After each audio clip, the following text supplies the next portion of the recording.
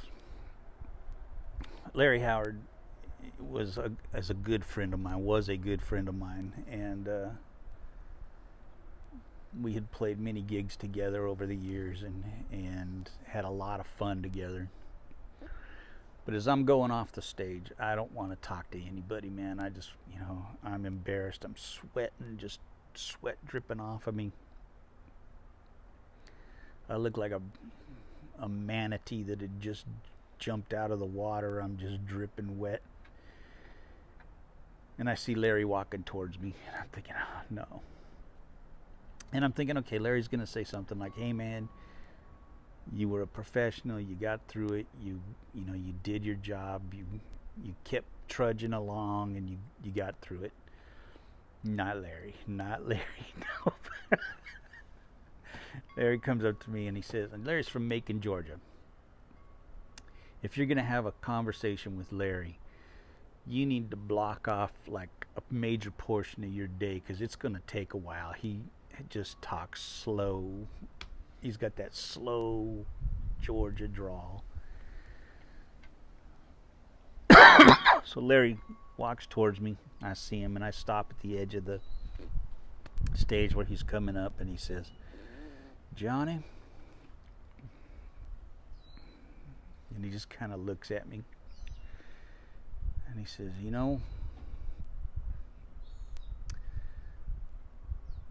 that there kind of sounded like Chinese music.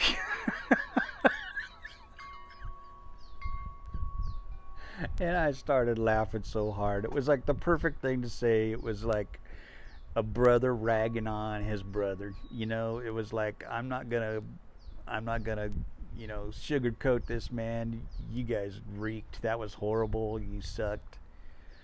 Sounded like Chinese music. And at this point, I didn't want to talk to nobody. I was thinking, I'm going to go in and have a peanut butter and banana sandwich, go lock myself in the bathroom and hope to die a death like Elvis, And it was just horrid. But Larry made me laugh so hard, because he made me feel like he was my brother, and he ragged on me and picked on me. But that's not the end of the story. There's a part 2 of this story, which I will tell you guys tomorrow. It did not end there. No. This whole concert was recorded. They were going to do a live album.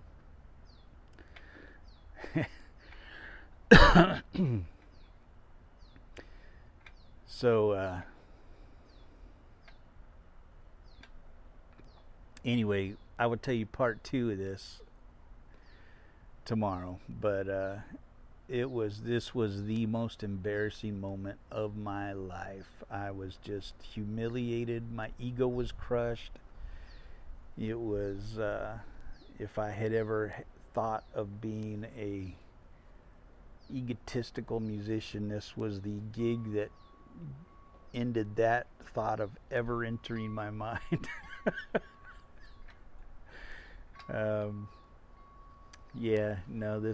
This was misery. It was the most miserable 45 minutes I ever spent on stage. Nothing ever even came close to this. This was horrid, wretched, just emotionally devastating. It was Chinese music. It was Chinese music, man. It was nasty. It was horrid. And the bass player wound up driving off. He took off. He left. He wouldn't even show his face. He was terrible. But Larry was nice enough that night he was the headliner, and he called me up on stage and let me play with him on his set to kind of regain some of my self-esteem, so to speak. So that was nice of him to give me that little bit of self-worth back. But oh man, it was horrible. And then two guys from another band that was there. They came up to me and said, "Hey, we'll back you up tomorrow, so you don't have to play with those guys." And I was like, "Thank you so much, man." And they were awesome. They were incredible. They were from New York. Avery Moses and man, I can't think of the bass player's name. I hate that. They were awesome, man. They were great, and they just kicked butt. So it was, the next day was great, but that was the worst. So anyway, I'll tell you part 2 tomorrow.